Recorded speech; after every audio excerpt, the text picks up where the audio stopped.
The Alternate Reality Kit, or ARC for short, is an animated environment for creating interactive simulations.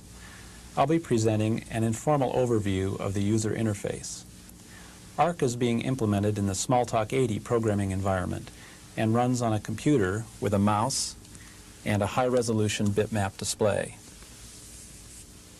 In the Alternate Reality Kit, the normal Smalltalk mouse pointer seen here is replaced by a hand. Hand casts shadow as it moves over this alternate reality plane, and objects in the plane can be picked up and thrown around. They retain the velocity they're given. They cast a shadow as they're picked up to indicate that they're in a domain called meta-reality, where they can be carried around and over even to other worlds.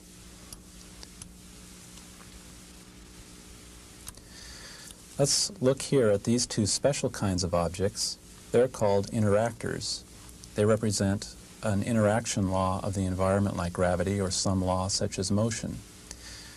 For example, I can give an object some velocity here, and by removing the law of motion from the world, objects are no longer able to move, and I could carry that over to this world and move objects around here. Okay.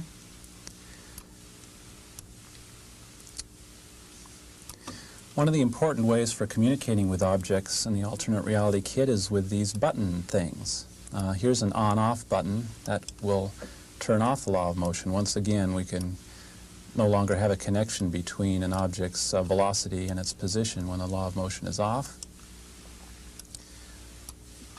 And when it's on, objects are able to move. The buttons can be picked up and moved around and dropped on other things, such as the gravity law, which is off here. I could turn it on and turn it off and get a pulse of gravity there is created in the environment between this planet and the moon.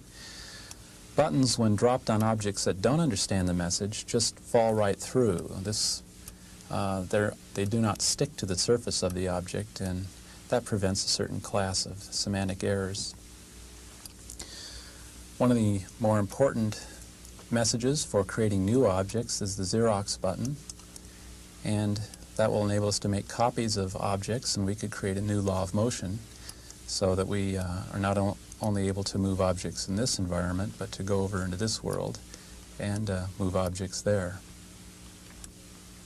Another important button is the Vaporize button, and that enables me to do a form of, if you'll pardon the pun, manual garbage collection and destroy objects. Okay, let's go look at the gravity simulation here. I have a moon and a planet that are enrolled in the gravity simulation, and by turning that on I can get a very tactile feel for what it must be like to create solar systems by throwing objects around and explore with the different kinds of orbits I can get. But one of the things that you can do in a simulation of this sort is to change the character of the gravitational law. In order to do that, I'm going to show you in general how you can communicate to these objects besides with the facilities that are already present. You have to be able to create new buttons. So as an example of that, I'm going to show you how to create the on-off button that we just saw. This menu gives me access to all of the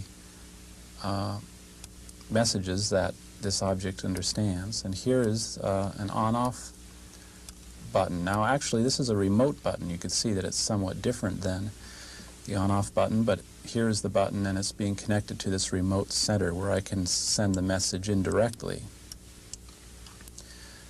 One of the nice things about having this remote button, however, is that you could send messages to that. For example, I can convert it back into a button by sending it the as button message. If I just send that way, I can create the on-off button. We already have one, so I'll vaporize that. But the as button message box is nice to have in the form of a button itself, so I'll turn itself into a button and we'll keep that around for future use.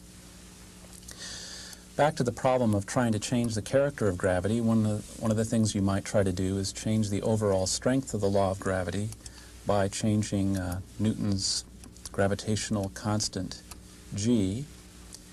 Here's our remote button message box, and this enables us to set G. Now here's another reason to have these remote buttons, is they allow access to parameters. I'm going to set G to, well, I have to provide some number, some numerical input to set the value of G to.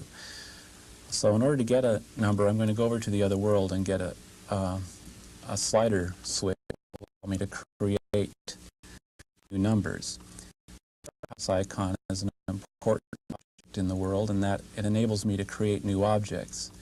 Stored within here I have things like this number scale and a slider device that will allow me to specify numbers. And in fact, this warehouse icon contains every Smalltalk object in the environment, so I could even create, if I wanted to for some reason, things like Smalltalk compilers, etc. Let's carry this back over to our first plane of reality here and plug in the argument to gravity there. Notice that this line connecting the number to the input here is animated. And one of the uses of animation in the alternate reality kit is to indicate that things are connected up and ready to go. I'll put this over here. For example, if I were to drop this out in no man's land, the line is not animated because it doesn't know who it's going to be talking to. But as soon as this plug is satisfied that it's connected to someone that can understand its message, the line will start scrolling. And I could send over a value of G by deliberately pressing the send button. I could send over different values of G by pressing the send button. And now we could play with our modified gravitational law.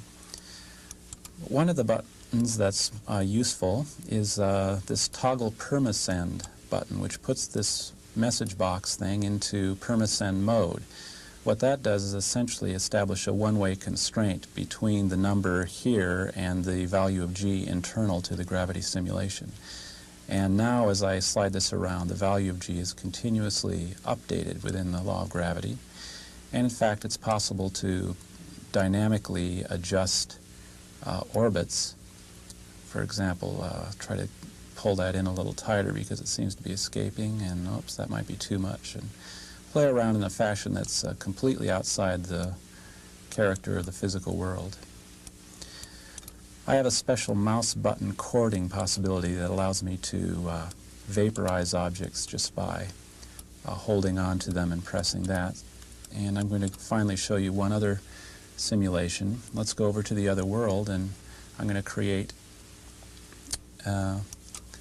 what I call a tablet, which is a very simple object.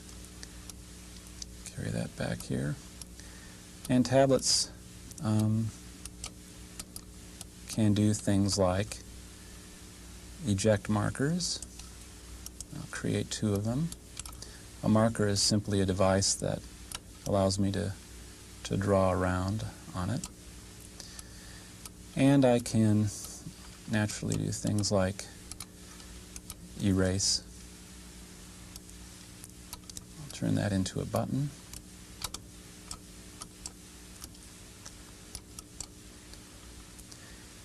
And let's connect these 2 markers now by some sort of interaction. I'll go over to the other world and browse my interactors, and here's a spring force I'll create. One of the things I'd like to remove from the environment is the Smalltalk menus you see. They're somewhat outside of the physical metaphor of ARC. And I want to get these buttons a little larger, so I'm going to send them a grow message so they're a little bigger. And let's enroll these 2 markers into this interactor. Not all interactors act on all things as a natural default, so you have to have the capability to add and remove various objects. A spring is one where you'd like to be able to add in objects explicitly. So I've added that and that into the spring force, and now they're starting to oscillate back and forth. And I think just for aesthetic purposes, I'll send this object here another message. I'd like to change its color, so I'll tell it to become gray. And now I have a gray marker and a black marker, and I can start them oscillating with the spring force, and then this is an easy way to get a strip chart recorder by just tossing the tablet underneath them with a horizontal velocity.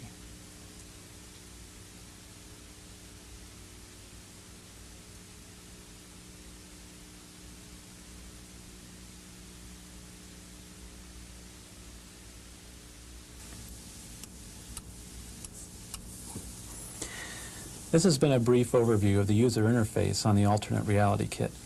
The system is still being implemented, so some of the functionality you've seen is bound to change as the system evolves. One feature that's currently being added is the capability of making new objects and new kinds of behavior so that this environment will become a fully general programming language. Hopefully some of the physical interface will bring unique advantages to that task as well. Thank you for watching.